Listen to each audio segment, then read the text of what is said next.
Durante los últimos años se ha dado un crecimiento exponencial en las aplicaciones de delivery, de transporte en nuestro país, lo sabemos de sobra, ya es parte de nuestro cotidiano utilizar estos servicios a través de nuestro celular, ¿verdad? Estas han significado enormes oportunidades laborales para ciertos sectores, pero al mismo tiempo abren una brecha de preguntas sobre la protección del trabajo. Hay ciertas conquistas que se habían logrado en el tiempo, a lo largo de muchas conversaciones y negociaciones para que los trabajadores tuvieran un cierto piso, pero ese piso no es el mismo para, por ejemplo, todos los trabajadores que son hoy parte del mundo de las aplicaciones.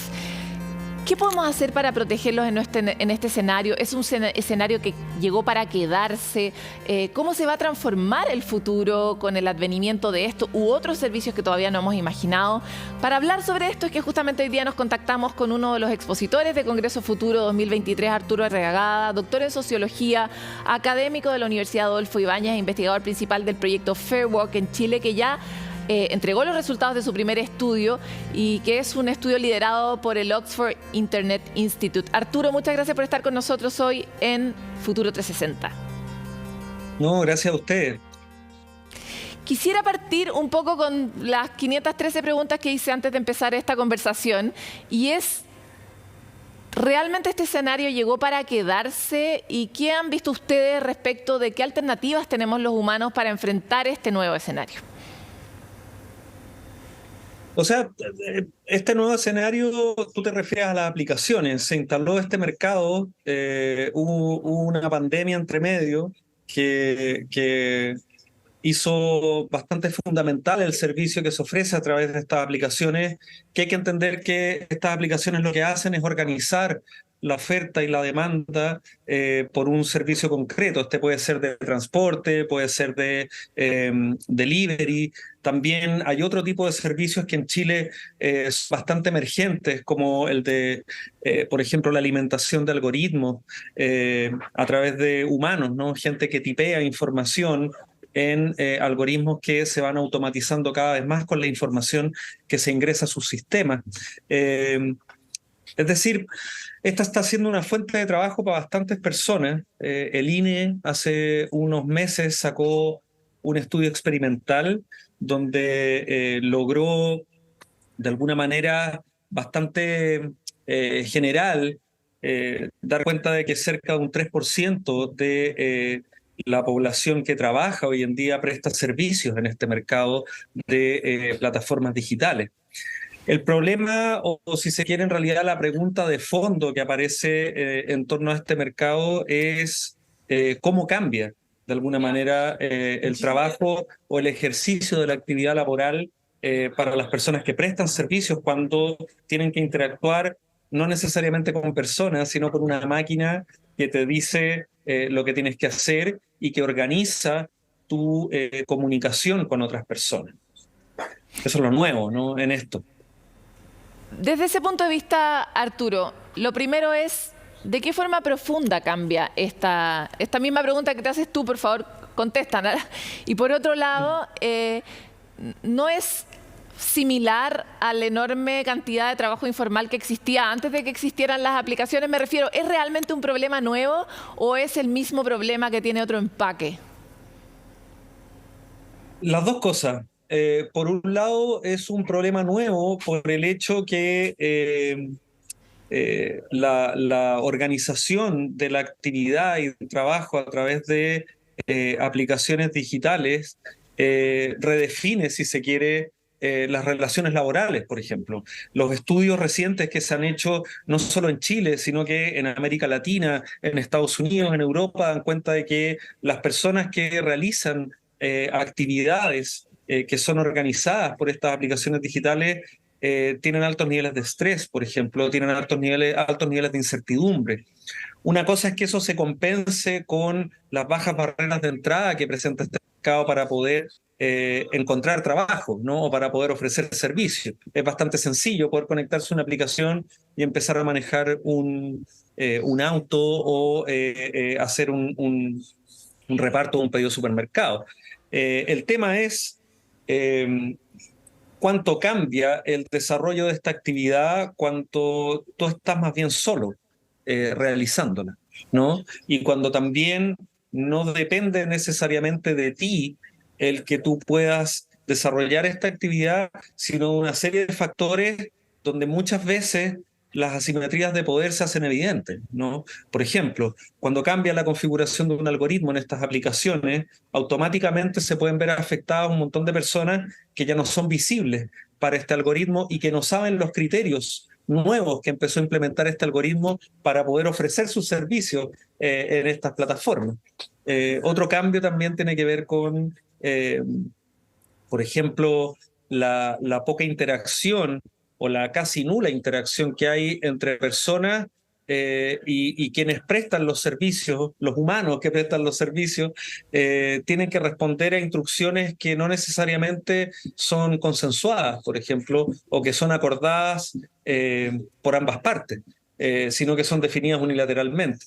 En fin, hay un montón de temáticas que estamos viendo en el camino, porque también eh, estos son estas son empresas y son empresas de tecnología que se instalan de manera disruptiva, como ellos mismos dicen, en el mercado, y esa disrupción implica generar, por ejemplo, eh, eh, nuevas demandas, generar nuevas adaptaciones por parte de las instituciones y por parte de la regulación. El mejor caso, y lo que hemos visto en todo el mundo, es lo que ha ocurrido con Uber, ¿no? O con Airbnb, por ejemplo, que son aplicaciones que ofrecen o se hacen cargo de un vacío, si se quiere, o de una necesidad del mercado, que la resuelven de manera bastante eficiente, ¿ya? Principalmente para quienes son, si se quiere, los usuarios finales, ¿ya? Sí. No Arturo, necesariamente para quienes están prestando los servicios. me interesa mucho el punto que haces porque siguiendo con mi línea anterior, tal vez los humanos siempre hemos tenido una relación asimétrica en tiempos pasados, por ejemplo, en las épocas más feudales o en los patronazgos en Chile. Siempre el trabajador que estaba abajo, estaba muy abajo, tenía una dificultad muy grande para presentar sus necesidades y uno podría asimilarlo a lo que tal vez ocurre con la máquina. Pero tal vez tú has estudiado o se está reflexionando cuál es el impacto que tiene esto en la modificación de la especie, porque definitivamente no es lo mismo estar en contra de una persona que me está sometiendo o abusa de mí laboralmente, que está bajo una máquina. ¿Existe hoy día alguna visión sobre cómo eso altera la esencia del trabajo a las personas o las relaciones sociales? Bueno, las relaciones sociales aquí son más bien limitadas, ¿ah? Estoy pensando desde el punto de vista de quien presta los servicios. Eh, yo te diría que un cambio importante, porque la pregunta que tú haces es bien compleja, porque por un lado es necesario, si se quiere, estar siempre disponible, y la tecnología lo que permite, en este caso, es desarrollar nuevas formas de control. ¿Eso qué significa? Control, por ejemplo, que ejerce el consumidor que solicita este tipo de servicios, calificando a quien prestó el servicio. Control a través de el encendido de la aplicación. Control a través de, te voy a poner otro ejemplo, no necesariamente de repartidores o conductores, personas que realizan actividades que se llaman, es lo que hoy día se denomina cloud work, ¿no? Que es gente que presta servicios a En la distancia, nube. ¿no? Por ejemplo, no sé, claro, en la nube, transcripciones de entrevistas, por ejemplo, ¿ya? O traducciones automatizadas en YouTube. Esa gente está completamente controlada por la tecnología al estar conectada, por ejemplo, y eso te obliga, y si se quiere, están puestos todos los incentivos para que la gente esté mayormente conectada, para estar disponible para la prestación de esos servicios. Entonces, finalmente, lo que cambia, si se quiere, tiene que ver con ese control permanente, ¿no? Que antes, bueno, todavía hay mecanismos, el humano en ese sentido siempre sorprende, ¿no? Y sobre todo cuando interactúa con otros, donde se desarrollan estrategias, si se quiere, para bypassear ese tipo de control, ¿no? Pero claro, Pero aquí la también, cosa está llevada a otro nivel, es realmente la pesadilla del gran hermano en el fondo. Sí, pero no, porque también reconozco que aquí la evidencia en el fondo demuestra que en los distintos estudios que se han hecho respecto a cómo la gente está viviendo el trabajo hoy en el contexto de estas aplicaciones, es que también, eh, dado que tienen una baja barrera de entrada y dado que hacen muy fácil el acceder a trabajo, se está convirtiendo también en una posibilidad para un montón de gente. Obviamente es discutible las condiciones y cómo están siendo remunerados y cuáles son las condiciones de seguridad que las personas tienen, etcétera, etcétera. Por eso, en distintos países, Chile es uno de ellos, se han desarrollado regulaciones para poder, de alguna manera, disminuir esas asimetrías de información que existen. ¿Ah? Pero estamos en un proceso de constante cambio. Yo te diría que la pandemia en ese sentido plantea un escenario donde, si se quiere, refuerza la posibilidad de que estas aplicaciones se conviertan no solo en una opción laboral para mucha gente, sino que en un servicio muy requerido. Y ahí es donde hay que poner mucha atención, porque creo yo, y personalmente lo que me llama la atención de estudiar este, este trabajo que más bien del futuro es súper actual, tiene que ver con cómo finalmente se va redefiniendo tu relación con tu actividad laboral, además en un contexto donde todos te empujan a hacer lo que tú quieres, a ser tu propio jefe, con todos estos discursos que como te empoderan un poco a dejar de llevar por tu pasión, etcétera, etcétera. Y en la práctica eso es bastante contradictorio muchas veces. Y creo que ahí hay un espacio interesante de ir entendiendo cómo nosotros, en tanto especie, vamos adaptándonos y vamos también enfrentándonos a nuevos conflictos en el contexto de esta masificación tecnológica, ¿no? Arturo, para ir cerrando y haciendo un spoiler de tu propia presentación en Congreso Futuro, cuéntanos dos cosas que nos deberían mantener atentos como ciudadanos respecto del futuro del trabajo en este ámbito. Tal vez una buena y tal vez una preocupante o que tenemos que estar atentos. Una buena es y que ya es evidente, eh, que hoy día en el fondo está siendo mucho más flexible eh, el poder desarrollar tu actividad laboral independiente de la organización temporal a la que estábamos acostumbrados o a esa rutina, si se quiere, ¿no? Que involucraba también el traslado de un lugar a otro, ya se instaló el trabajo remoto, no creo necesariamente que haya vuelta atrás en eso.